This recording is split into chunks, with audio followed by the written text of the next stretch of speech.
Hello, my name is Simon Miller. Actually, no, wait, I need to look smart for this. Hello, my name is Simon Miller, and WWE, for the love of everything, would you please stop doing matches on Raw that you're about to do on a pay-per-view days later? Because now, how am I meant to be excited about WrestleMania Backlash when I have pretty much witnessed everything you're doing on that show? And again, look at me. I know what I'm talking about. I'm wearing glasses. You don't have to worry about that. It's just wrestling. Who the flub cares? Let's take the finger of power and give the good bits an up and the bad bits a down for the latest episode of Monday Night Raw.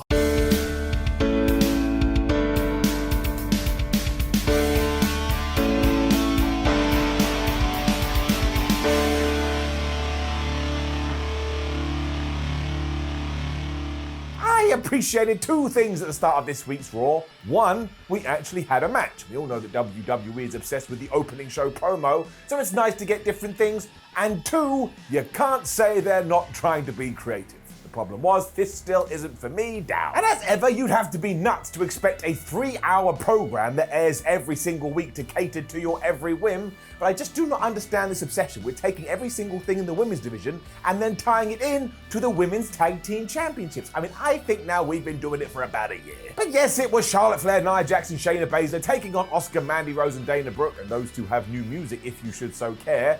And almost straight away, they all just got in the ring and started yelling at each other, and I don't even know why, when poof, Alexa Bliss appeared at the top of the ramp. She was here with Lily to keep an eye on someone, and at least on this evening, it was Shayna Baszler, and I audibly shouted, why? Because I do like asking that question. But basically, Shayna was in the ring. Alexa Bliss, I assume, then casted some kind of voodoo powers. This caused, I said I wasn't gonna laugh, this caused Shayna Baszler's leg to buckle, so she couldn't make the tag to Nia Jax. Asuka hit her with a Shining Wizard and pinned Shayna Baszler, who lost because of magic. I mean, that's a real sentence that I said out loud, and then Asuka got booted in the face courtesy of Charlotte, but then every other woman just stared at Alexa Bliss because now they're really scared about what she can do. Why the hell at that point didn't she just go meh and make all their heads fall off? But apparently she was done for the evening, so poof, she vanished again. I mean, really, it's all just so meh because the women's division does have such talented performers, but we all just smudge and squash them together, as opposed to going, well, we can have a feud here, and we can have a program here, and they can take place throughout the entire show. And we do get more later, but that ties into the problem I had during the intro, where it's exactly the same thing we have been seeing for weeks. I need something new. As ever, Raw then continued to be a barrel of madness, because we cut to the back, and there was Jinder Mahal. And look, he did say, hello, my name's Jinder Mahal, but no one said who this guy was or where he's been. Imagine you've only been watching the show for 1 week. You go like, okay, he's Jinder Mahal, but who is Jinder Mahal? He also has a new group because he was flanked by Shanky and Veer. And look, give credit where credit is due. They do look pretty badass, but we'll get to Jinder in just 1 second. We then saw Riddle and the New Day hanging out, and Riddle was so excited because he has officially registered RK-Bro as a tag team. And then they all started to laugh at the fact that Randy Orton had tomatoes thrown at him last week. And that's another sentence I've actually said out loud. Of course, as Riddle laughed about all of this, Randy Orton was right behind him and let him know that this wasn't funny, and what is amusing is ending people's careers and setting people on fire. So there is somebody you want to invite round to dinner. More backstage stuff straight after as well, as MVP went into Braun Strowman's locker room, and I don't know why Braun Strowman has a locker room now, and he basically said, hey, why don't you take out Drew McIntyre, so later on, or at the pay-per-view, it can just be Bobby versus you. Braun Strowman thought about it, and MVP said, but look, I'll give you a brand new gardening hand trowel. That last bit didn't happen. All this backstage stuff came flying at your face too, because then we were with Adam Pearce, who was talking to The Miz and John Morrison.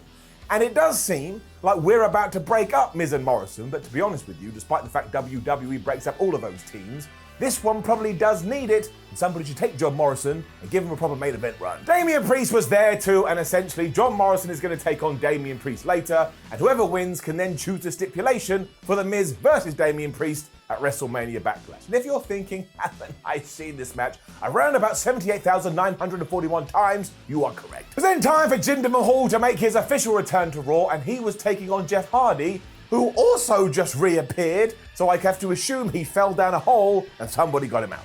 Either way, down. Because this was basically just a squash. Jinder blocked the twist of fate, he hit the Colossus, he pinned Jeff Hardy, 1, 2, 3. And look, I have no problem treating Mahal like an absolute badass, but why couldn't you have got somebody else other than Jeff Hardy? Like, I know he's in the twilight of his career, but he still has something. And again, We haven't seen him for weeks, and now he just comes back and he's a loser. But I suppose this could hopefully lead to Jinder getting a few wins and then just, all of a sudden, becoming the WWE champion. I am, of course, joking. What we should do is we should have Drew McIntyre lose at WrestleMania Backlash, or lose at some point in the next couple of months, and then we should do the Drew McIntyre versus Jinder Mahal feud without the championship belt. If you tie it into history in the right way, I am actually all right with that. The amount of backstage skits this week as well went into overdrive, because we saw Charlotte Flair talking to Sonya Deville, and then, yes, cut to Elias and Jackson Riker, who should be on the Starship Enterprise, by the way, discussing, well, who can we throw tomatoes at this week? Who the flub cares? Styles and Omos then stop them because they are teaming together later, and AJ doesn't think that they're taking this very seriously. And then Omos grabbed a tomato and he crushed it, and I think we were meant to be impressed by that. But just go and get any tomato you can find. That's not hard. It's a squishy thing. You could do it whenever the hell you want. Anyway, then they stormed off. It was a segue into this 8-man tag match because it was those four taking on RK-Bro and the New Day.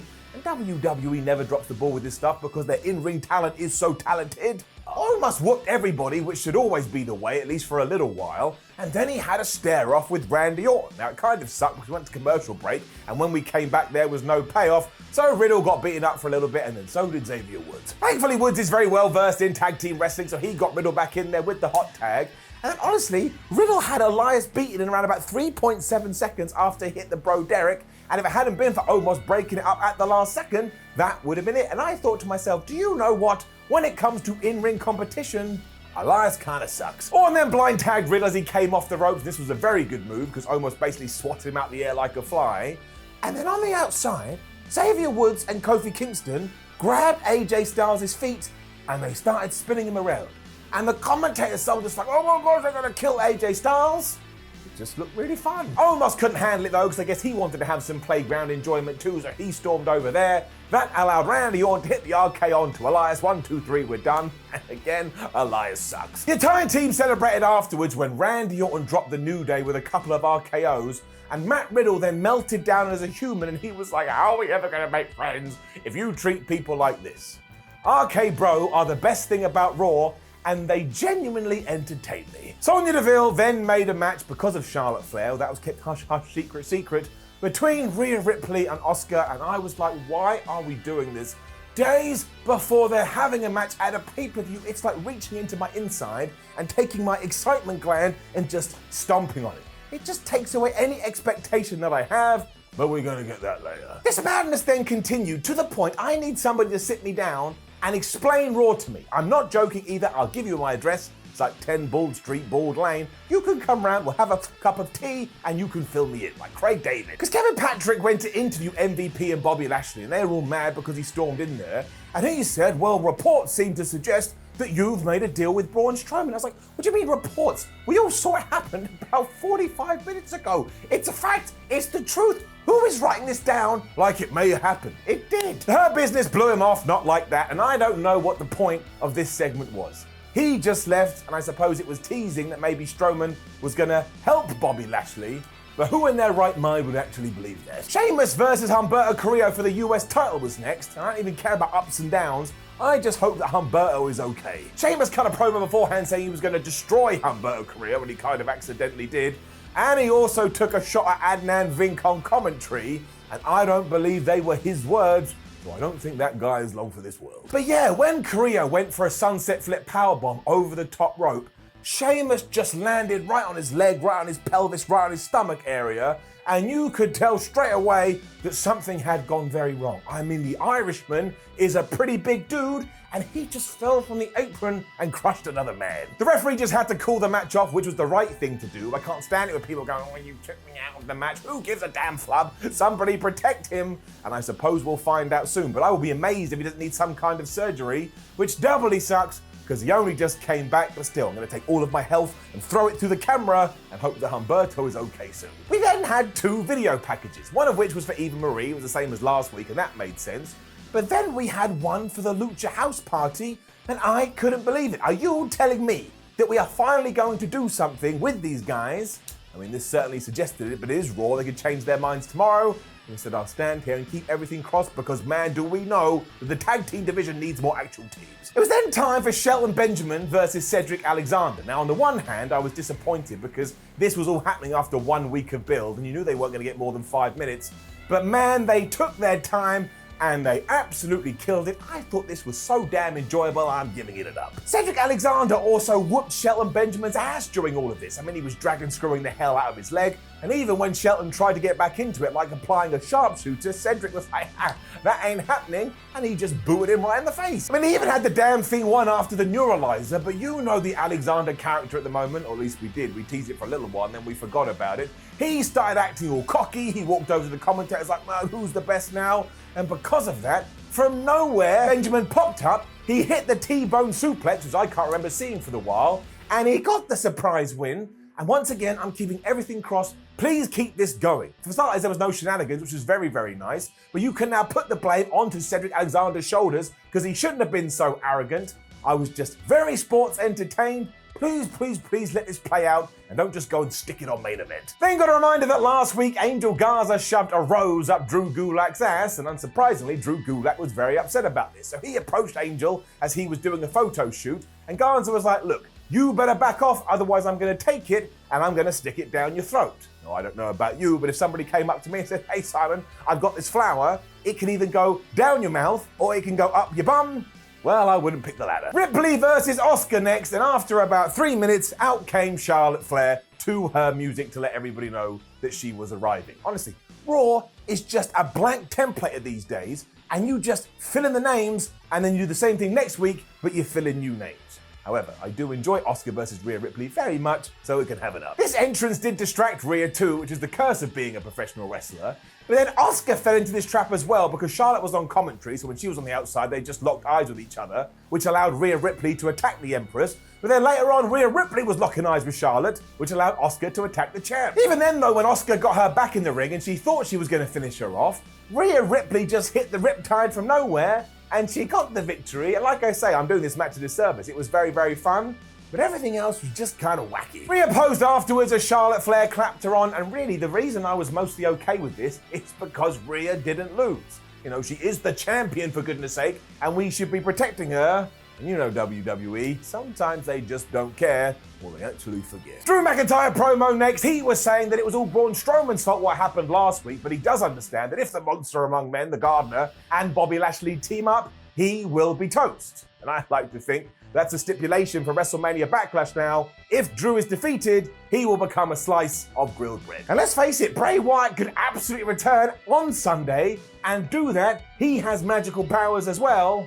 And if you are interested, no, once again, he wasn't on the show. John Morrison then almost killed Damian Priest. Flood me. This was just a bad night for close calls, because at one point, Morrison just slammed him right in the head with a knee. And before he made the cover, you could kind of see him go to Damian Priest, bro, are you okay? Now, thankfully he was, but if you were trying to break a man's brain, this is what you should do. We also had this weird tease where it looked like Damian and The Miz were going to fight, but then we cut to an advert. When we came back, they just weren't anymore. And as it turns out, we are actually doing a story that is focused on the most devastating move in all of sports entertainment, and pretty much distractions. Because much like last week, Miz got on the apron in order to stop Damian Priest smashing out the Hit the Lights, which allowed John Morrison to reverse it into the most devastating move in all of sports entertainment. But because the Miz was still distracting the referee, John Morrison got the win, but nobody did the pin. So Damian Priest got to his feet, he did hit the lights, and he won. Now, this was actually a pretty good match, and thankfully Damian Priest did win. But for the second week in a row, he has technically lost to John Morrison, the official just didn't see it. And I also can't get my head around this fact that we teamed Damian Priest up with Bad Bunny at WrestleMania in order to get a massive spotlight on him. But now he's doing the exact same thing that he was doing before WrestleMania. And I know WrestleMania Backlash, but that's the flipping problem with the name. I suppose as long as he does win at that pay-per-view and moves on to something else, it will be decent enough. But it still counts under distraction, so we bring down the board. We're up to 56 in 2021. Well, after giving it some proper thought, well, I gotta give it a down. Saw McIntyre and Lashley warming up backstage when Braun Strowman approached Bobby Lashley to make you think he was going to accept his deal, or that he'd been massively manipulated. And then we got a second video for Eva Marie. On a 3-hour show, you do not need 2 videos for anyone, especially when you've got a bunch of talent who haven't been on the program in ages. Anyway, she's now a car or something. I don't know. Damian Priest then chose his stipulation for WrestleMania Backlash when he picked a lumberjack match because, of course, then The Miz can't run away. So at least he was portrayed as a very smart babyface. The main event was next. It ended in a DQ.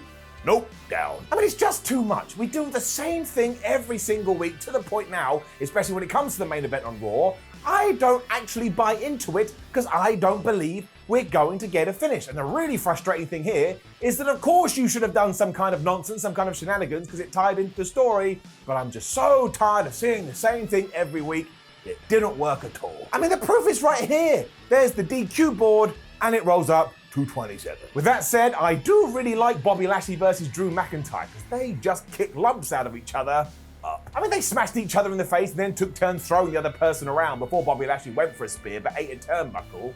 And the only real disappointing thing here was that once again, we were doing a match 6 days before a pay-per-view that we're going to see at the pay-per-view.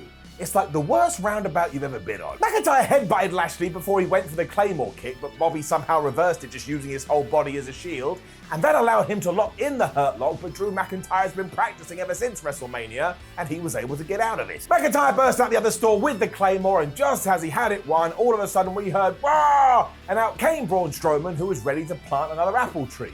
Now, not only did he power slam Drew McIntyre, but he ain't having none of Bobby Lashley's crap. He grabbed him too, and not only did he power slam him, he grabbed him and he threw him through the barrier. And this was a really great way to make Strowman look like an absolute beast, but once again, the DQ finish just meant that Raw ended flat, but I suppose Braun Strowman was standing tall, so if you wanted to go, maybe he's gonna win a WrestleMania Backlash, you could do it, although I will say it here with a lot of confidence, he is not. The best part of all of this though, and you're gonna have to forgive my language, is when Braun Strowman got in MVP's face before he did absolutely kill Bobby Lashley, and he said to him, MVP, now I'm going to f your boy.